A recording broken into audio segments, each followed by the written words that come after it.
Yang saya hormati Laksamana Purnawirawan Profesor Dr. Marstio, para panelis, yang saya hormati senior saya, Profesor Jenderal Purnawirawan Hendro Priyono. Beliau ini di waktu kami masih muda di Kopassus adalah sebenarnya panutan di sana. Kalau menyangkut intelijen dan menyangkut operasi Sandi Yuda, sebenarnya Bang Edo ini adalah mentor kami semua. Jadi saya senang sekali ketemu beliau dan saya lihat masih seger aja. Tadi baru saya bisikin, Bang hati-hati Bang, terlalu banyak yang melirik, saya bilang.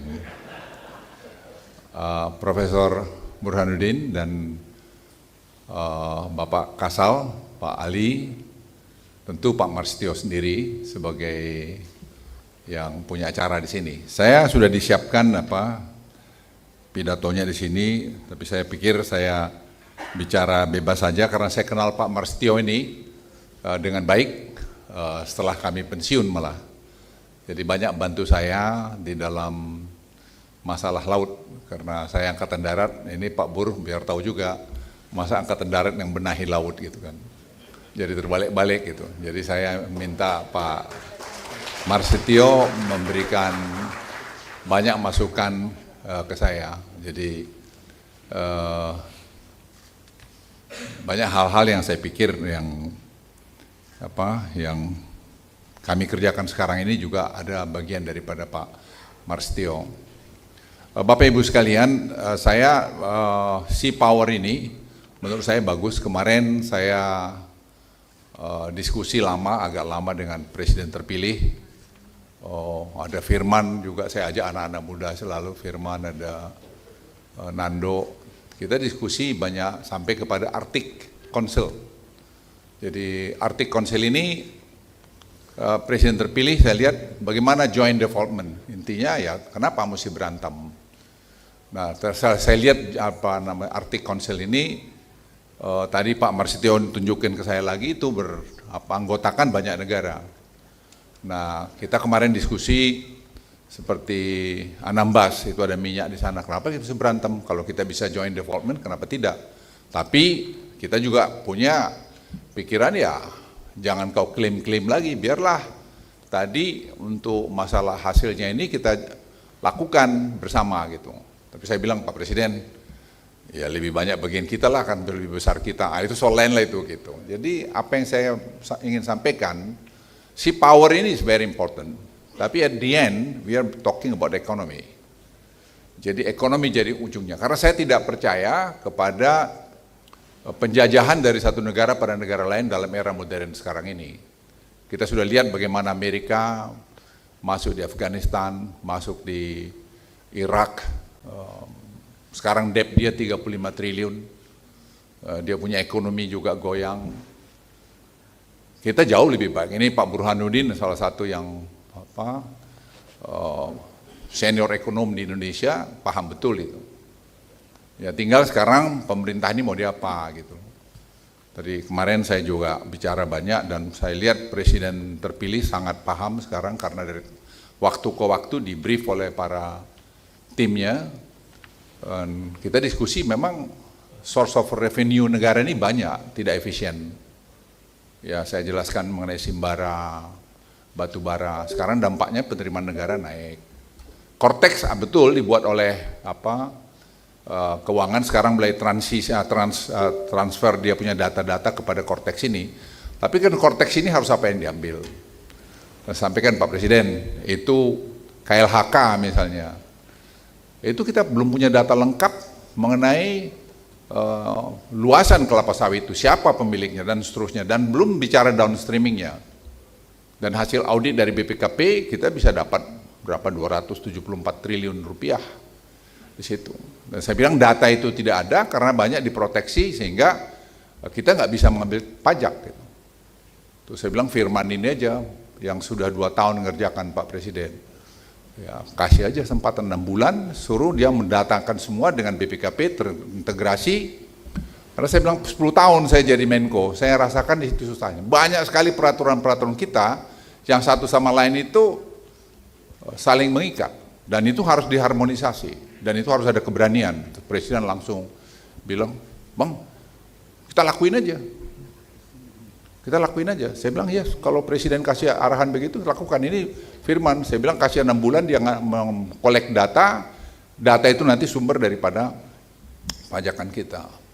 Presiden Prabowo malah bilang, Man, 3 bulan ya. Saya bilang, 3 bulan. Saya tanya Firman, Man bisa nggak kamu 3 bulan? Datanya sebenarnya sudah ada. Jadi tinggal nanti saya bilang, Pak Presiden, tim dari BPKP, dari Kejaksaan, ya sama-sama aja ngambil datanya itu. Kita tidak ingin memusuhin siapa-siapa. Saya bilang Pak Presiden, ya diputihkan aja. Tapi after pemutihan, dia harus comply terhadap ketentuan yang berlaku. Ya kalau tidak, ya kita sita aja. Ya, saya bilang, Pak, dibagikan jadi milik negara ada 1,2 juta hektar lahan kelapa sawit itu yang tak jelas. Itu kalau dibayangkan, berhitung Presiden itu ngerti betul angka. Dia bilang 5.000, dia bilang, Bang, $5,000 hektar.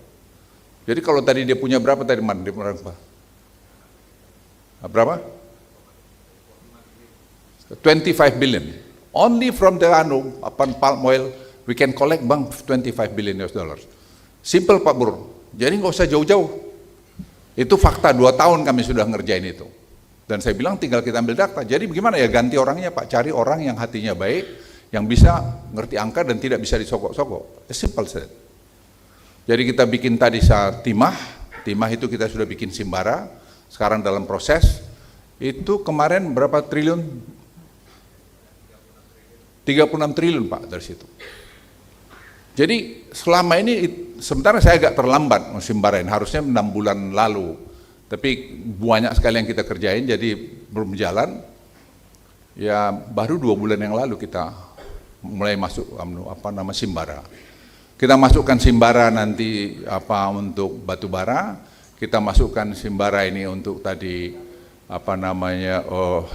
palm oil, kita masukkan untuk timah, kita masukkan tadi. Pak Presiden, saya bilang BPKP itu is a very powerful institution. That's your tools. You can audit by undang-undang apa saja. Dengan audit itu Pak Bur, nggak ada yang bisa lari. That's yang saya lakukan bertahun-tahun yaitu. Nggak ada yang bisa men-challenge saya karena basisnya data. Basisnya data, nggak bisa. Jadi sebenarnya negeri kita ini super kaya, dan saya senang sekali Presiden terpilih sangat paham itu, dan keinginannya untuk menyelesaikan itu dengan cepat.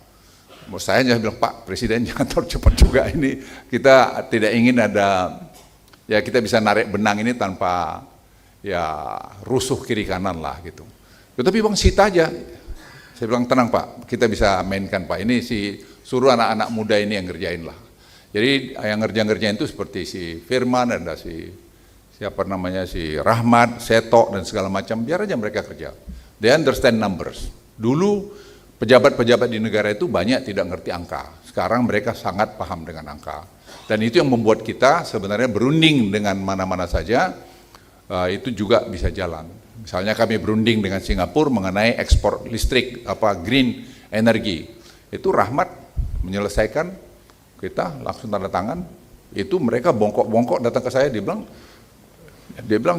Minister Luhut, your team is a world class team.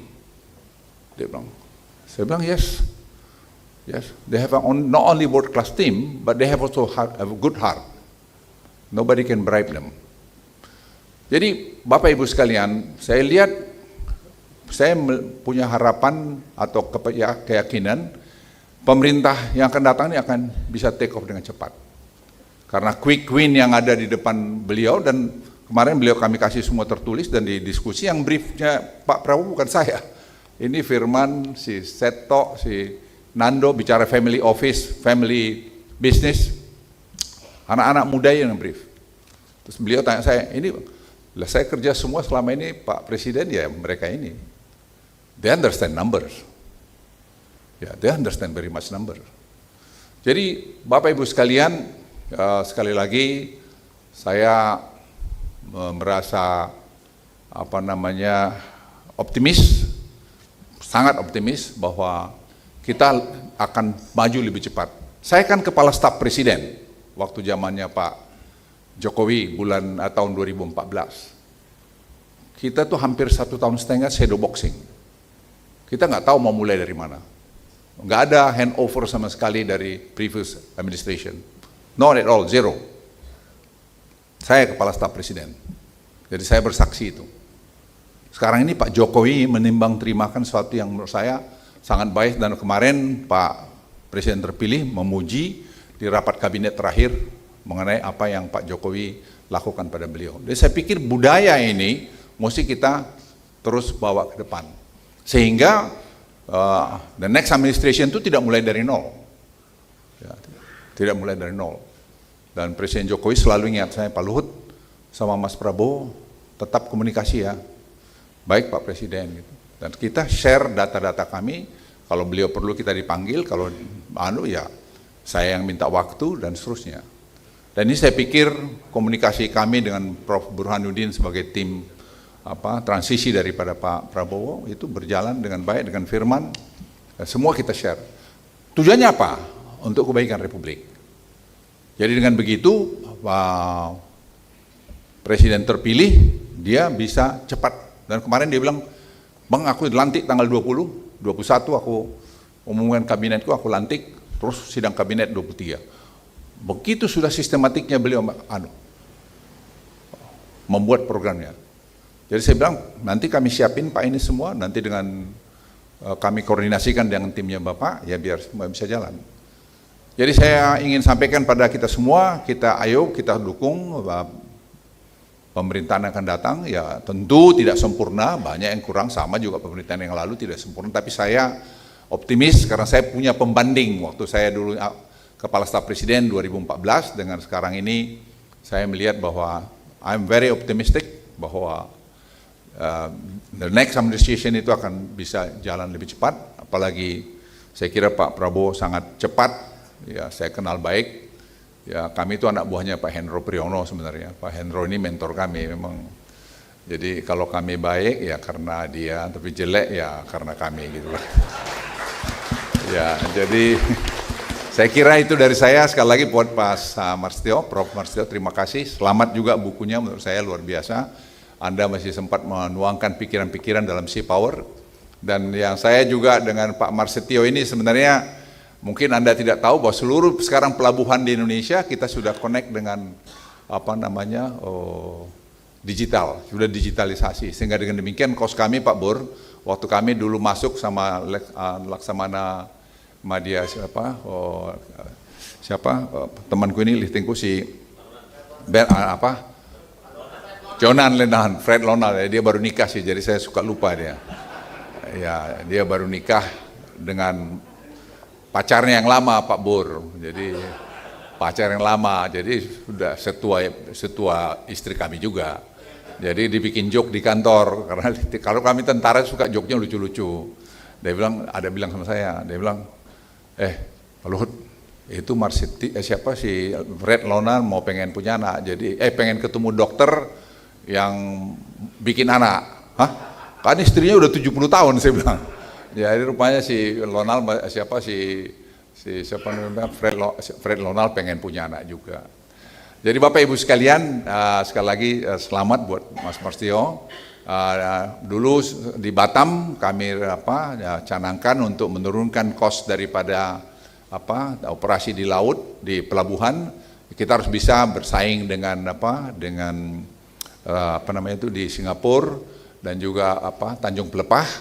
Sekarang saya kira kita sudah 16%, dulu sampai 23%. Jadi saya kira dalam overtime, dalam 4-5 tahun terakhir ini sudah, dan kami dengan Menteri Keuangan janji akan pergi ke Batam lagi untuk mengumumkan bahwa semua pelabuhan kita sekarang sudah terkoneksi dengan AI. Jadi nanti bulan September kita akan launching GovTech, Government Technology, dan semua nanti simbara-simbaranya akan masuk di GovTech.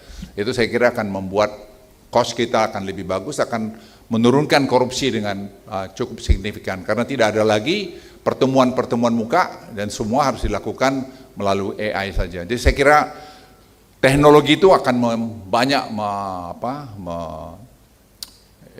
menyelesaikan masalah karena pada dasarnya manusia itu suka maling juga, ya, suka nakal juga. Jadi yang menghambatnya ya pakai agama, pakai undang-undang, peraturan. Tapi itu gak cukup, ya kita bikin teknologi. Jadi dengan teknologi sekarang, ya saya tuh kurang percaya sih sebenarnya. Mungkin saya, Bang Edo ini sama juga sama saya.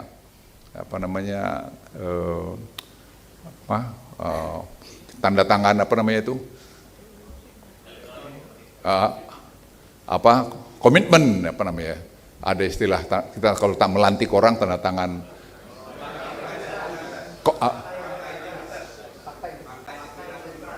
fakta integritas. Saya bilang semua teken-teken Pak Presiden saya bilang udah banyak sekali tapi maling juga. Jadi saya bilang sama Pak Jokowi, Pak kita harus digitalkan. Itulah lahirnya e-katalog. Lahir e-katalog, makanya saya bilang OTT itu kampungan, orang-orang marah. Padahal yang bikin itu saya ajak orang KPK juga, Pahala itu yang membangun itu. Dan saya bilang sama Firly waktu itu, Firly kau itu nggak tahu ada potensial di tempatmu, itu si Pahala. Fungsi kalian itu ada ketiga itu adalah pencegahan, tapi tidak pernah kalian gunakan. Sekarang kita tuh menghemat, kalau saya bilang ratusan triliun, mungkin terlalu besar, tapi besar. Karena semua government procurement 3.300 triliun itu sekarang masuk melalui e-katalog. Dan e-katalog sekarang itu Odo mana sih Odo? Odo ada? Ini ada berdiri kan? Odo ini yang mengerjakan itu. Jadi itu dengan itu kita kerjakan, maka tidak ada pertemuan orang lagi. Semua pertemuan dengan mesin. Akibatnya tidak mungkin korupsi. Kenapa? Tidak mungkin dia sogok mesin. Tapi ini pun mesin sudah 6 versi sekarang dibuat, ya Dok ya. Sudah 6 versi kita buat karena dicoba juga diganggu dari luar. Jadi versi ke-6 ini kita sekarang membuat langsung nanti UMKM yang belanja melalui e-katalog, government procurement, itu langsung didak atau dibayar oleh Kementerian Keuangan. Kalau ini berjalan dengan baik, itu satu terobosan lagi, nanti Pak Bur itu tuh akan menghemat, saya nggak tahu berapa besar, tapi saya kira besar lot ya, Dok ya. 30%. Jadi Anda bisa bayangin kalau kita punya government procurement itu 3.300 triliun, 30% itu kita bisa hemat dan itu membangun industri-industri dalam negeri kita.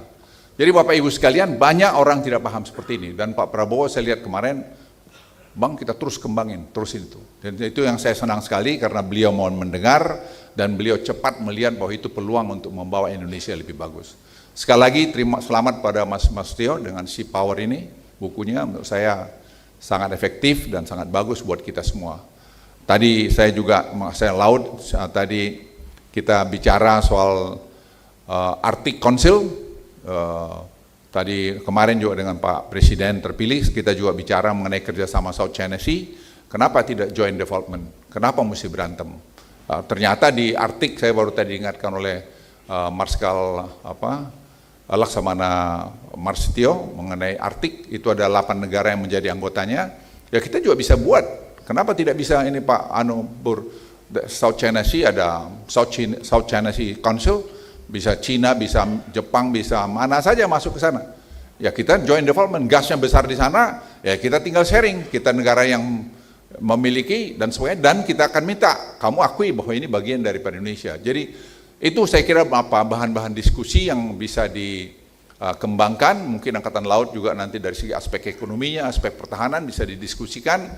Jadi kita jangan hanya bicara tambah roket, tambah segala macam, tapi how do we make a deal on this issue, for instance. Itu saya kira juga hal yang penting bisa kita lakukan. Sekian, terima kasih. Wassalamualaikum warahmatullahi wabarakatuh. Waalaikumsalam warahmatullahi wabarakatuh.